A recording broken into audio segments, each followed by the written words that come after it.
Hi, I'm Louise. And if you're aware that you, like me, tend to overthink things a lot, this one is for you. Have you done that thing where you've spent ages thinking about something, planning it, working out how you will do it, but still not actually done anything? You've analyzed it, you've gone over it, you've been feeling busy, but nothing's happening, nothing's changing. And that's overthinking. And it can actually feel really productive because what's happening is your brain is trying to help. Your brain is trying to help you figure it out, make it perfect, make sure that you don't make mistakes, give you that certainty. Oh, now I know what I'm doing. I know exactly what I'm doing. I know how to do it. Overthinking is your brain essentially trying to regulate how you feel. It's focused on helping you feel that safety, that certainty. It's not actually focused so much on solving the problem, on getting the thing done. So the overthinking is giving you that sense of control, that sense that you're doing something, and it makes it feel a bit less uncomfortable because you're not sitting being aware of, I have this thing to do, I have this report that's due, I have this exam to study for, I have to get ready for people visiting, whatever it might be. When you're planning it, it reduces that sense of I should be doing something because you feel like you're doing something, but there's no movement happening. With overthinking, it's a little bit like being on a treadmill. You're expending energy, you're doing something, you're engaged in it, but you're not actually going anywhere. You're not moving forward. So there's effort, but no movement, no progress.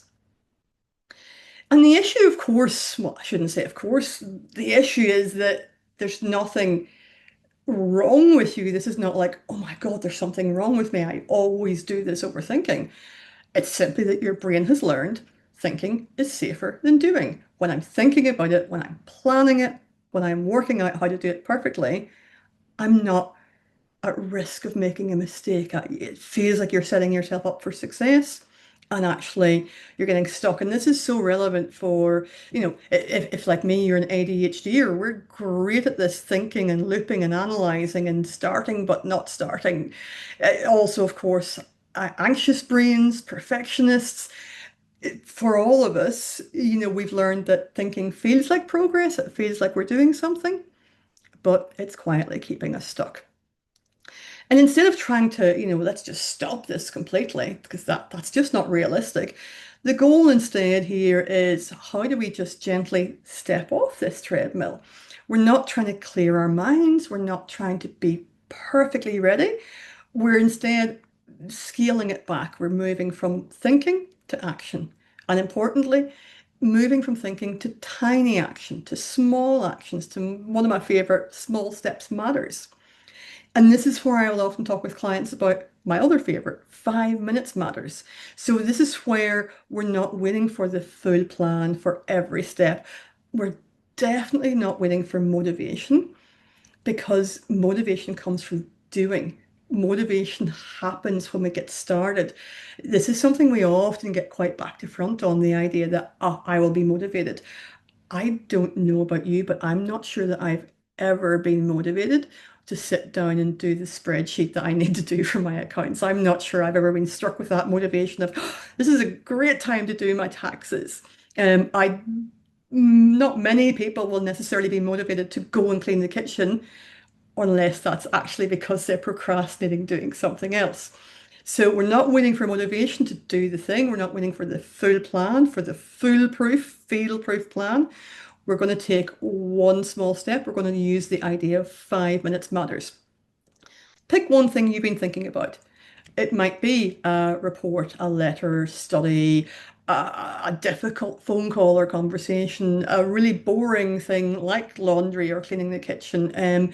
But pick one thing, set a timer for 5 minutes. I've got one of these lovely Pomodoro timers. It's got all the different times in it, so you can start with the 5 minutes or 10, up to an hour. It just works like this. I'm sorry, I love this little gadget so much. Set the timer for 5 minutes and just start. Start doing the thing. See how much you get done in 5 minutes. This is not about trying to finish the thing, but see how much you get done. This is stepping out of that thinking loop and into doing. At the end of 5 minutes, you then have a choice. you might actually feel, "Oh, okay, now I'm started, I'm going to keep going." You might be like, oh, this is actually not the way to do this. You might get some real clarity and start again doing it differently. Or at worst, you might have done 5 minutes and be like, yeah, no, I really don't want to do any more. But you've still got 5 minutes of that task done. You're 5 minutes further forward than you were before. So that action, that taking 5 minutes and getting started creates confidence because when we do the actions, that's what builds confidence, not the other way around. And potentially some clarity in terms of, oh, actually, this does feel right. This does feel good. I think I'm getting it. Or, oh, no, not this way. Let me pivot, set another 5 minutes and try it a different way. So if you recognize this pattern, this overthinking, this loop, this thinking about it, not doing it, and then therefore feeling stuck, I mean, this is the kind of thing I work on a lot with clients, helping people move from I am stuck here to getting unstuck, to taking small steps and small actions step by step. So, maybe today, maybe right after watching this, instead of thinking about the thing one more time, try 5 minutes. And if you do that, I'd love to hear how it went for you. Thank you.